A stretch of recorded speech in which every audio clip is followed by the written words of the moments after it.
নমস্কার বন্ধুরা, ডিজিটাল বাংলার আরও একটি নতুন পর্বে তোমাদের স্বাগত। আমরা সকলেই জানি যে কোনো রূপাতেই পশ্চিমবঙ্গের কর্মচারীরা এআইসিপিআই মেনে ডিয়ারনেস অ্যালাউন্স হাতে পায়নি। তাহলে বঞ্চনাটা সুদীর্ঘকালের, কিন্তু এই বঞ্চনাটা সহ্যের সীমা পেরিয়ে গেছে 2011 সালের পর থেকে। এটা সহ্যের সীমা পেরিয়ে গেছে। 2009-এর যে রূপা, সেই রূপাটাকে নিয়ে কেস চলছে। 3টে সরকারি কর্মচারী সংগঠন তারা কেস করেছেন, সেই মামলা চলছে। স্যাট হয়ে, ডিভিশন বেঞ্চ হয়ে বর্তমানে সেই মামলা সুপ্রিম কোর্টে চলছে। সুপ্রিম কোর্টে আমরা যখন এখানে বসেছিলাম তখন আমরা বলেছিলাম যে দেখুন, আদালতের বিষয়টাতে আমরা মাথা গলাচ্ছি না, আমরা শুধুমাত্র ফোকাস করব 2019-এর রূপার যে বকেয়া মহার্ঘ ভাতা, সেই বকেয়া মহার্ঘ ভাতা আদায়ের জন্যই আমরা ফোকাসটা করব। এবং সেই জায়গাতেই কিন্তু আমরা নিজেদেরকে কনসেন্ট্রেটেড রেখেছিলাম। একদম যে সব কিছু পেয়ে গেছি সেটা নয়, আবার কিছুই যে পাইনি সেটাও নয়। আমরা পেয়েছি কিন্তু অনেক। আজ থেকে 2 বছর আগে আমরা এখানে যারা বসে আছি, অধিকাংশই আমরা কেউ কাউকে চিনতামই না। আমি নিজের কথাই বলি, একজন ছাপোষা প্রাথমিক শিক্ষক, দুর্গাপুরের একটা প্রত্যন্ত জায়গাতে শিক্ষকতা করি। আমার সামনে শৈবালদা বসে আছে, কলকাতা কর্পোরেশনের ডাক সাইটে অফিসার, দাপুটে অফিসার। চেনার কথাও নয়, ওনার অফিসে পা দেওয়ার মতো ক্ষমতাও আমার নেই। বঞ্চনা আজকে আমাদেরকে সবাইকে এক জায়গায় নিয়ে এসে দাঁড় করিয়ে দিয়েছে। সেই নিয়ে আমরা লড়াই করছিলাম। পশ্চিমবঙ্গের মধ্যে ইতিহাসে এই প্রথম কর্মচারী, শিক্ষক, অস্থায়ী, স্থায়ী সকলেই আমরা এক প্ল্যাটফর্মে এসেছি। সুবীর সাহার মামলা শুনানি হচ্ছে, সেখানে গিয়ে দাঁড়াচ্ছেন ইন্দ্রজিৎ মণ্ডল, সাকেত ঝাঁ, এরা।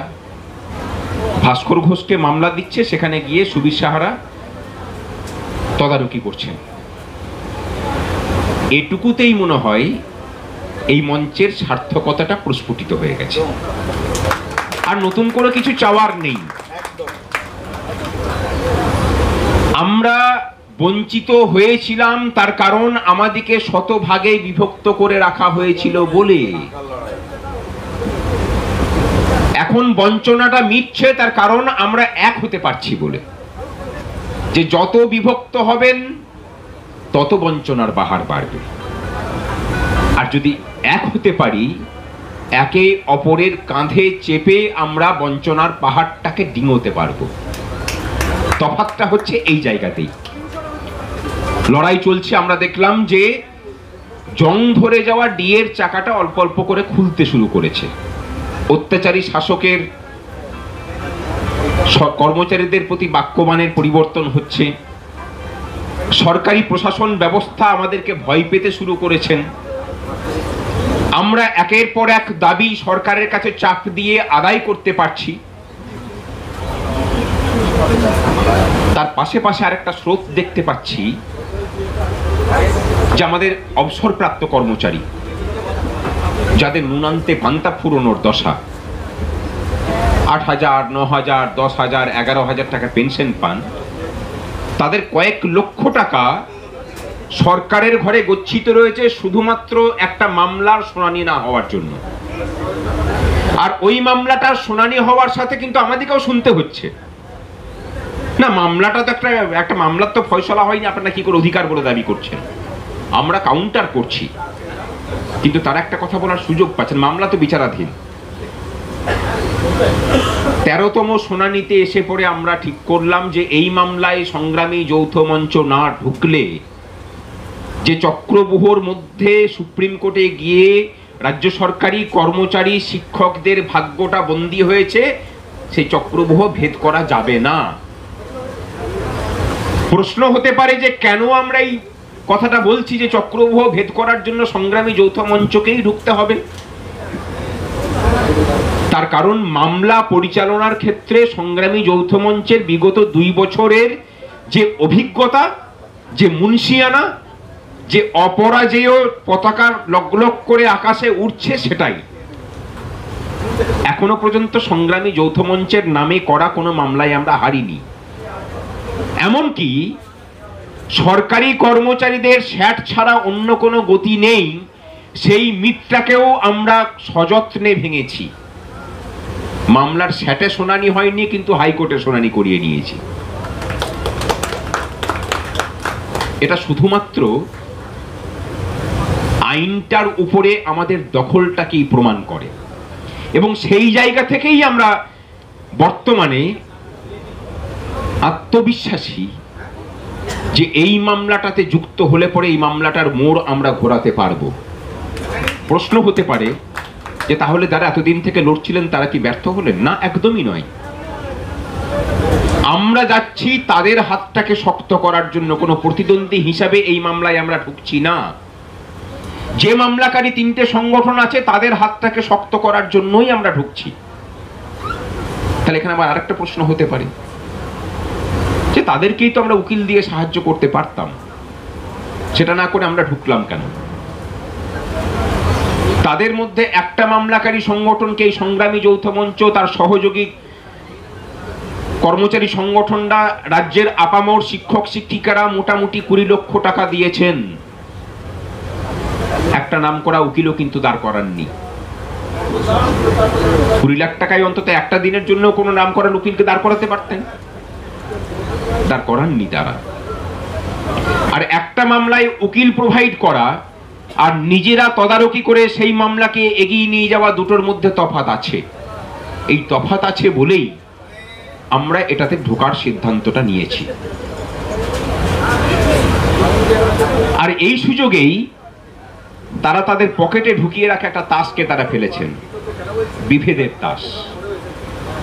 সংগ্রামী যৌথ মঞ্চের মধ্যে তো সবাই আছে, পৌরসভার কর্মীরা আছেন, পঞ্চায়েতের কর্মচারীরা আছেন, শিক্ষক শিক্ষিকারা আছেন, কলেজ বিশ্ববিদ্যালয়ের অধ্যাপক অধ্যাপিকারা আছেন।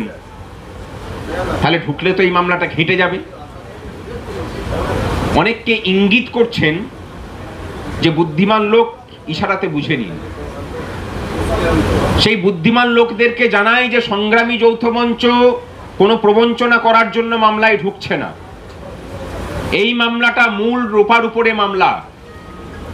মূল রূপার ডিএর অধিকার যদি 2009 সালেরটা প্রতিষ্ঠিত হয়, ওটা যদি রায় বের করে নিয়ে আসতে পারি, সেটা সমস্ত রূপার উপরেই লাগু হবে।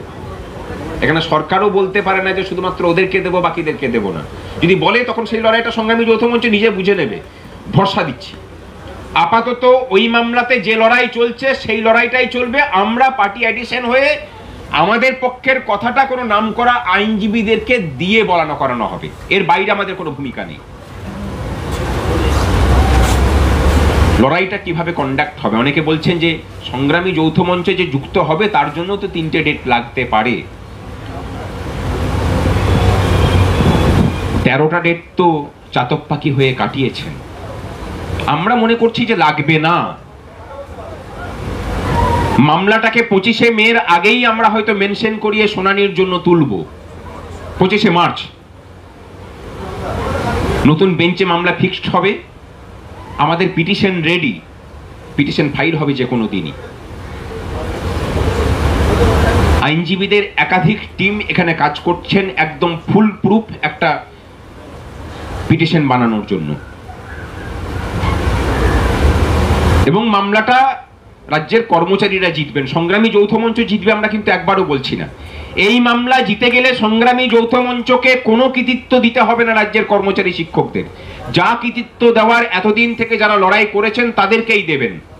আমরা কোনো কৃতিত্বের ভাগ বসানোর জন্য যাচ্ছি না, কিন্তু আমরা যাচ্ছি এই মামলার সাথে স্বার্থ জড়িয়ে থাকা কয়েক লক্ষ কর্মচারী, অবসরপ্রাপ্ত কর্মচারীদের স্বার্থ রক্ষা করার জন্য। তার সাথে এখনকার কর্মচারীরা তো আছেনই, কিন্তু তাদের স্বার্থ রক্ষাটা সব থেকে আগে। চলুন নিজেদের পকেটে যে বিভেদের তাসটা সবসময় নিয়ে ঘুরে বেড়ান, যেখানে শিক্ষকদের সাথে শিক্ষকদের বিভেদ ঘটান, কর্মচারীদের সাথে কর্মচারীদের বিভেদ ঘটান, অফিসারদের সাধারণ কর্মচারীদের বিভেদ ঘটান, কিছুদিনের জন্য অন্তত এই বঞ্চনার এই পরিসরে ওই তাসগুলোকে নিজেদের ভিতরে রাখুন। যে ঐক্য সংগ্রামী যৌথ মঞ্চের হাত ধরে এই রাজ্যের বঞ্চিত কর্মচারী শিক্ষকরা খুঁজে পেয়েছেন, তাকে একটু পথ চলার জন্য জায়গাটা করে দিন। তারপরে না হয়তো বিভেদের বিউগলটা আবার বাজাতে শুরু করবেন। ততদিনে আমরা ওখান থেকে জয়টাকে ছিনিয়ে আনি। এই জয়টা আপনাদের হাতেই তুলে দেব। ওই জয়ে আমাদের কোনো কৃতিত্বের ভাগ লাগবে না, আমরা কোনো কৃতিত্ব নিতে আসিও নি। আর ডিএ মামলা নিয়ে সরকারি কর্মচারীদের ভয় পাওয়ার কিছু নেই, আমরা ঘেঁটে দিতে আসিনি মশাই। আপনাদের হাতে যত তাড়াতাড়ি সেই ডিএর অধিকারটুকু পৌঁছে দেওয়া যায়, সেই কাজটাকে ত্বরান্বিত করার জন্যই আমরা নামছি। এবার কথা হতে পারে এই টাকা জোগাবেন কারা? আমরা মনে করি না যে ডিএর টাকা মামলার লড়াই করার জন্য টাকার অভাব এই রাজ্যে হবে। আমরা একটু সংগঠিতভাবেই এগোবো। এই রাজ্যের সমস্ত স্তরের কর্মচারী, শিক্ষক, আধিকারিক সকলের কাছে আবেদন করছি, আমাদের কাছে 5,000 থেকে 7,000টা অফিস, স্কুল, কলেজ, থানা, শিক্ষা প্রতিষ্ঠান প্রয়োজন। যারা অফিস পিছু প্রত্যেক শুনানির জন্য 1,000 টাকা করে তুলে দেবেন এবং সেটা অনলাইনে, অফলাইনে কোনো টাকা কেউ দেবেন না। অনলাইনে দেবেন, আমরা প্রত্যেক ডেটের শুনানির পরে আমরা হিসেব বুঝিয়ে দেব। দুর্গাপুরের নতুন যে অ্যাকাউন্টটা হয়েছে সেই অ্যাকাউন্টে আপাতত 5,60,000 টাকা মতো জমা পড়েছে। এখন আমরা সেভাবে প্রচার করিনি। তাতেও কোনো অফিসের অধিকর্তারা যদি মনে করেন যে আপনারা নিজেরা স্বেচ্ছায় দায়িত্ব নিয়ে আমাদের মধ্যে নথিভুক্ত করবেন, তাহলে নথিভুক্ত করে দেবেন, সেখানে পয়সা পাঠিয়ে দেবেন, আমরা একটা গুগল ফর্ম করে দেবো, সেখানে হবে। আর আমরা একটা সংগঠিত রূপ নিয়েও যেতে চাইছি। রাজ্যের কোনায় কোনায় সেই 7,000 অফিসটাকে আমরা যাব, পৌঁছাবো, সেখানে লিফলেট দেব, আমাদের ব্যাংক অ্যাকাউন্টের ডিটেলসটা দিয়ে আসবো, তার সাথে তাদেরকে জুড়ে নেব আমাদের সাথে। লড়াইটা যথেষ্ট কঠিন, একসাথে দুটো লড়াইকে আমরা হাতে নিচ্ছি, বর্তমান রূপার ডিএ এবং পূর্বের রূপার ডিএ। এর জন্য যে শক্তি প্রয়োগের প্রয়োজন, আমি মনে করি যে সংগ্রামী সাথীদের সেই ক্ষমতা আছে এই দুটো লড়াইকে কাঁধে করে নিয়ে যাওয়া। ভিডিওটি ভালো লাগলে লাইক করবেন, কমেন্ট করবেন, সাবস্ক্রাইব করবেন এবং অবশ্যই বেল বটনটিকে অন করে রাখবেন, যাতে আমাদের গুরুত্বপূর্ণ আপডেটগুলি আপনি সবার আগে পান। এবং সবশেষে ভিডিওটি দেখার জন্য অসংখ্য ধন্যবাদ।